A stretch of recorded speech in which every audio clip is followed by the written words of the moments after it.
Γεννημένη από λάβα, η Σαντορίνη αλλάζει συνέχεια μορφές κατά τη διάρκεια των αιώνων.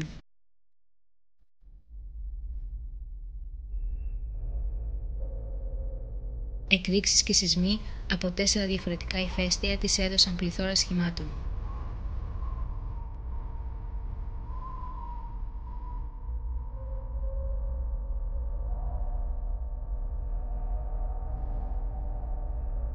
«30.000 χρόνια πριν, το νησί που είχε σχηματιστεί ήταν διπλάσιο σε μέγεθος από το σημερινό.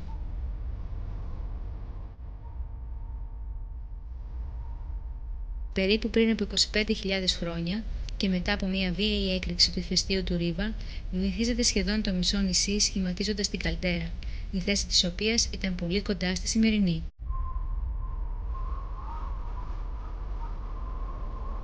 «3.700 χρόνια πριν από σήμερα, η στρογγύλη είχε πάρει το τελειωτικό της σχήμα και το ηφαίστειο ετοιμαζόταν για μία από τις μεγαλύτερες εκρήξεις του.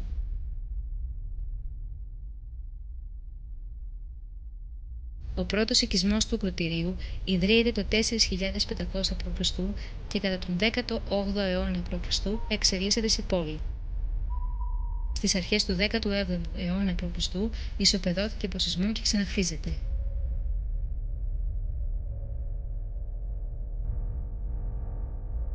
Η Σαντορίνη εκείνη την περίοδο φιλοξενεί πάνω από 30.000 κατοίκους.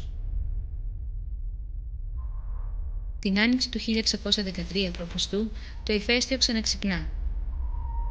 Η δεύτερη μεγαλύτερη ηφαιστειακή έκρηξη που έχει γνωρίσει ποτέ η ανθρωπότητα καταστρέφει τελείως τη Σαντορίνη και τα γύρω νησιά. Κύματα ύψους 30 μέτρων σάρωσαν τις ακτές των Κυκλάδων και της Βόρειας Κρήτης. 60 κυβικά χιλιόμετρα τέφρας απελευθερώθηκαν στην ατμόσφαιρα μέσα σε 3 24 ώρα. Ο όγκος αυτός είναι περίπου ίσος με τον όγκο 64 εκατομμυρίων σπιτιών. Οι ποσότητες των ηφαιστειακών αερίων που συγκεντρώθηκαν στην ατμόσφαιρα προκάλεσαν πτώση στη μέση ετήσια θερμοκρασία του πλανήτη έως και 4 βαθμούς Κελσίου για 2 χρόνια. Η έκρηξη βύθισε το 1/4 του νησιού, σπάζοντάς το σε 3 κομμάτια: τη Σαντορίνη, τη Θηρασιά και το Ασπρονήσι. Ένα παχύ στρώμα στάχτης κάλυψε όλο το νησί, επεκτείνοντας τις ανατολικές ακτές έως και 2 χιλιόμετρα.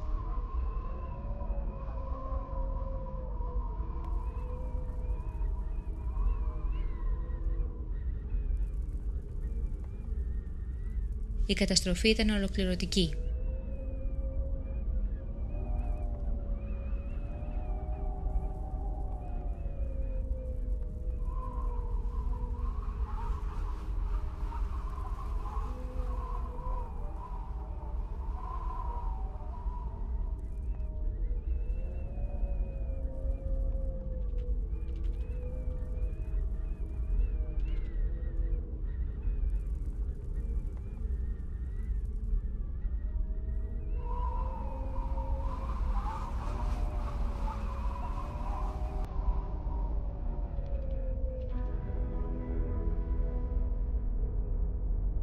Το 46 π.Χ.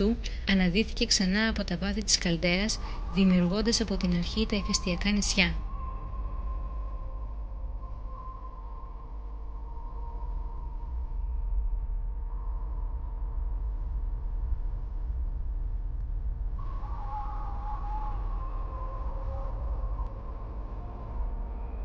Τα τελευταία 150 χρόνια η έκταση της Νέας Καμένης έχει τριπλασιαστεί.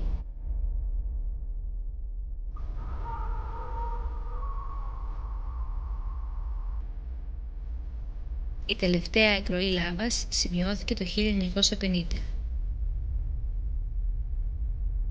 Έρευνα του Πανεπιστημίου του Κέμπριτζ το 2006 έδειξε ότι σε περίπτωση που γινόταν έκρηξη στην περιοχή της Νέας Καμένης μέσα στο 2006, αυτή θα είχε αρκετή ενέργεια για να διαρκέσει περισσότερο από 3 χρόνια και να φτιάξει ηφαιστειακό θόλο ύψους 120 μέτρων.